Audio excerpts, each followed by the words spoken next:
Hello and welcome to the channel. Today we are diving into the world of focal length, which is a crucial aspect of photography that can significantly impact your shots. What you see here is a small selection of my collection, and we are going to talk about focal length. These are those small numbers on the lenses. Maybe you just have one, then it's a prime lens. Maybe you have more numbers, then it's usually a zoom lens. And what all that means is what we're going to learn now. It's a bit technical, but I'm going to make it really easy to understand. We are going to get a lot more technical in the advanced video series. So I will also have another video just about lenses and the exterior. What do all these numbers and button mean? I have a video on that as well. So if you haven't checked that out, make sure to check it out. I have a little bit of hands-on, made some example photos for you and trying to explain focal length to you in a very easy and simple manner, and it should be understandable for everyone.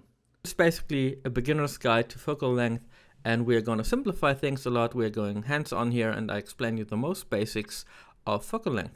So first things first, what exactly is focal length? So let's keep it simple. So let's talk about the definition first. Focal length is a distance between the point of convergence of your lens and the sensor or film which is recording the image eventually. So it is measured in millimeters, also known as M, and smaller numbers have a wider angle of view and show more of the scene, while larger numbers have a narrower angle of view and show less. What that means, gonna show you that in a minute. So we recall, the smaller the millimeter number, the wider the angle, the bigger the millimeter number, the narrower the angle of view. And here's what we've just talked about. So we have the lens, we have the sensor or film, the focal point and the focal length, which is basically displayed here, the distance.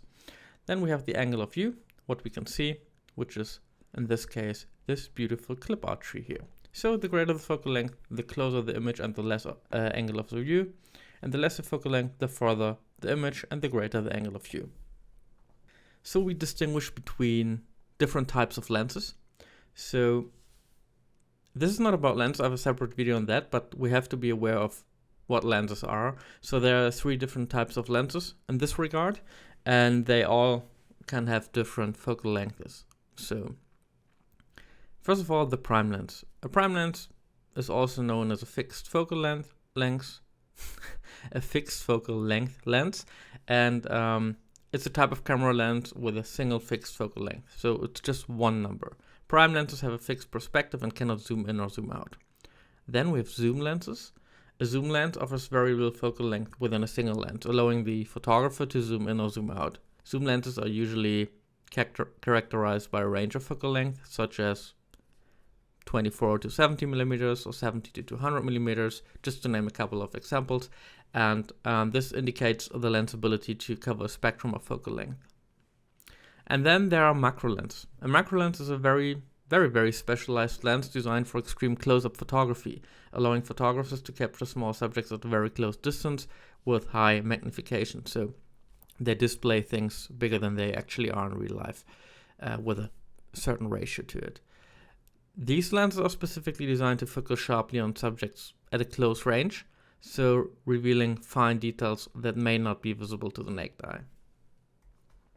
These are the types of lenses, and now we're coming to the overview, because we have a lens subclass, how I like to call them, and which is also type. For following counts that there is some contingency and overlapping in these definitions, and as there is no set standard in the industry. So some people might agree, some might disagree, but it's a direction where we can actually shift a bit. So, for example, and we're going to be a bit more visual in a minute. For example, 4 millimeters to 40 millimeters would be considered a super fisheye to fisheye. So 4 millimeters is extremely rare. I don't know if there's any consumer or semi-professional lens with a 4 millimeter length, but not sure about that. I have a 14 and it's pretty wide angled. So the angle is approximately 160 degrees on 40 millimeters. 14 to 35 could be considered wide angle on a 84 degrees angle on 24 millimeters. And 35 to 70 millimeter could be considered standard normal lens, with 64 on 35 mm and 46 on 50 mm. 50 millimeters are basically what reflects the human eye more traditionally. So 50 millimeter is a very famous focal length.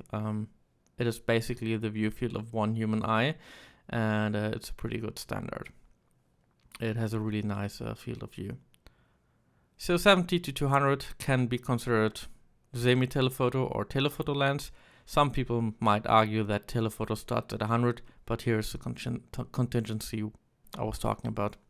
So let's say 70 to 200 is, about 32 to 27 on 70 to 85, or 18 degree angle at 135 millimeters. And then we have lenses which go even further, which is 300 to 600 or further, which would be considered super telephoto. They have approximately 7 degree angle on 300 millimeters. As I said, there is some contingency, and these definitions are a bit wobbly as there is no set standard. I went out with my camera and took a couple of photos just to, I took 3 lenses with me to cover 14 millimeters to 400 millimeters to give you an idea what that visually means at the end of the day, and this is the result. So this is not about editing or making a nice photo. This is more like a technical approach to give you an idea what kind of difference it makes. So in the first picture on the top left, you see 40 millimeters, which is a really wide view. And then we go on 18 and 24. This is basically the first lens I used. I had all ranges available, so I made a couple of steps here. So 14 to 24 mm. Then we have 50, which is also almost double the range or double the millimeter as 24 is, even a bit further. And we can see almost a bit what's going on the horizon. We can barely tell in 24 or 18 mm, at least not on this size. On 70 we get even closer. Then we go to 100. I changed here to my 100 to 400, and then you can see the small tower. On 200 it's closer, 300 it's closer, 400 it's closer. So this is really, I think, a good display of what kind of difference focal length makes in terms of field of view. And note here that the camera is always on the same spot. So I put the camera on the tripod. I just moved the camera to change the lenses, but the tripod didn't change. So there might be maybe a centimeter or an inch or so difference to move and readjust the camera, but it's actually pointed pretty straightforward, and it's all from the same position, and there you can see what kind of difference, at least in the field of view, the focal length makes. Since this is a beginner video, focal length has also a bit of impact on depth of field, but we're going to do that in another video when we're going to talk about depth of fields, and it's a bit more of an advanced stuff. So right here, I took this stock photo, stock graphic, which pretty much summarizes and visualizes it a bit better. And what's written here on the right side is not completely true. So telephoto is indeed good for birds, wildlife, or even sports, maybe not, but usually wildlife and astronomy. Astronomy, but only if you want to shoot the moon or specific areas and need them really close. You could also use an extreme wide angle to use it for astronomy. So this is not completely correct, but it gives you an idea where it goes. Telephoto is good for wildlife and sport. I would go wildlife even to super tele, because you don't want to stand next to a bear or wild animals. So any telephoto, the longer the better in my opinion, is good for wildlife. And for sport, obviously you want to be closer as you are, so you go telephoto. Medium telephoto is good for portraits. Also for landscape it can be good, actually, depends on your style. Children, counts as portrait for me. And it's usually a good camera to take it to the city if you want to do street photography. I think everything between 35 and 200 is good. And 50 to 70 is normal, average snapshot. As I said, it basically replaces or gives a feel of the human eye in terms of field of view. Then we have a wide angle, which is certainly good for landscape and large group portraits. And we have an extreme wide angle, which is good for architecture and interiors, because you won't be able to catch them otherwise sometimes. And as I said, extreme wide angle can also be used for astronomy if you want to shoot the Milky Way, for example, or what else. Then I think that's pretty much it. One fun fact here. If you want to know how much zoom, I think I covered that in the video for lenses, but you can actually tell what kind of zoom you have. If it's a 2x zoom or a 4x zoom. If you have a lens which is 100 to 400 in range, you can just divide the bigger by the smaller number. 400 divided by 100 is 4, so you have a 4x zoom. If we had a 25 to 75, it would be a 3x zoom, because 75 divided by 25 would be 3. And this is a pretty easy way to calculate what kind of zoom you have. Optical zoom in this case. There's also a difference between optical zoom and digital zoom, but I'm going to cover that in another video. Right now we are going to finish this video with the other effects this comes with, and we're going to start with the wide lenses.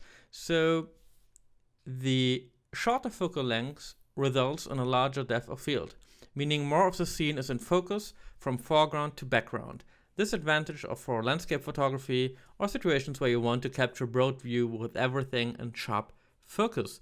What depth of field means and all the effects on that we are going to cover in a more detailed and other advanced video, so don't worry. Then we have perspective distortion. Wide lenses can create a sense of exaggeration and distortion, especially when shooting close subjects. This is known as perspective distortion or the wide angle effect. It can make objects in the foreground appear larger than they actually are, and it can add a dynamic and dramatic feel to the composition. But more importantly is actually the exaggeration and extension of the space in between subjects. Apart from the increased field of view, as we've learned and saw already in my example, wide lenses capture a wider field of view, allowing you to include more of the surrounding environment in your shot. So this is beneficial for capturing expansive landscapes, architectural or whatever, group shots, whatsoever. Now let's come to telephoto lenses. Here we have a shallow depth of field. Telephoto lenses have the longer focal length, which will result in a narrow field of view and a shallower depth of field. This means that when shooting with a telephoto lens, you can isolate your subjects from the background, creating a pleasing, we call bokeh effect, when the background is appears out of focus, or bokeh. This is often used in portrait photography to make the subject stand out, for example. Then we have the compression of perspective, that telephoto lenses compress apparent distance between objects in the frame, making objects in the background appear larger and closer to the foreground subjects. This compression effect can be used to create visually interesting compositions, especially in wildlife or sports photography. So we visually compress space in between the objects and make them appear closer to each other, which can result in dramatic imagery. Then we have subject isolation. Telephoto lenses are great for isolating a subject from surroundings, as I already told. And by zooming in, if you can, on a distant subject, you can fill the frame with that subject, minimizing distracting elements in the background, for example. And it's really useful in situations where you want to focus attention on a specific subject, such as in sports or wildlife. So understanding the visual effects of different lenses can help you to choose the right tool for the specific creative vision you have. And I hope you really liked it. And if you have critique, this is a new channel. Please be constructive. If you liked it, leave a comment and subscribe as well.